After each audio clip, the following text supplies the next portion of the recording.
Hi, I'm Joe of Family Handyman.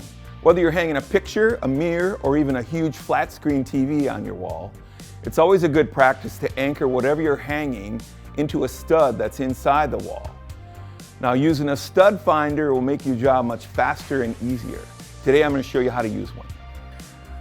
There are basically two types of stud finders, a magnetic one and an electronic one. The magnetic stud finder is basically just that, a magnet. It detects screws and nails and even metal studs inside your wall.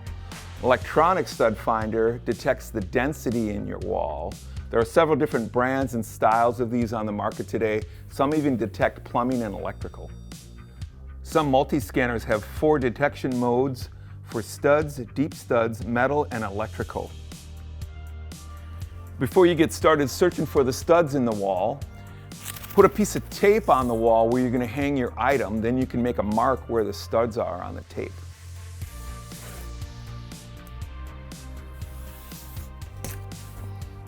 Electronic stud finders detect the outside edge of the stud. This one actually detects the center.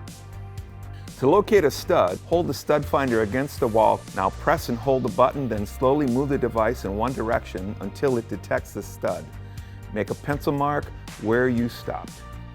Move the device over about 6 inches. Again, holding it firmly against the wall, press and hold the button, slowly moving it in the opposite direction to the other edge of the stud. Stop. Make a pencil mark. A magnetic stud finder will always find a nail, a screw, or even a metal stud inside your wall 90% of the time, unless you have like a big buildup of wallpaper and mud on your wall. Use the stud finder in the same way you'd use an electronic one, only you have no button to press. That's it. That's how you use a stud finder. For more tips like this, visit us at familyhandyman.com.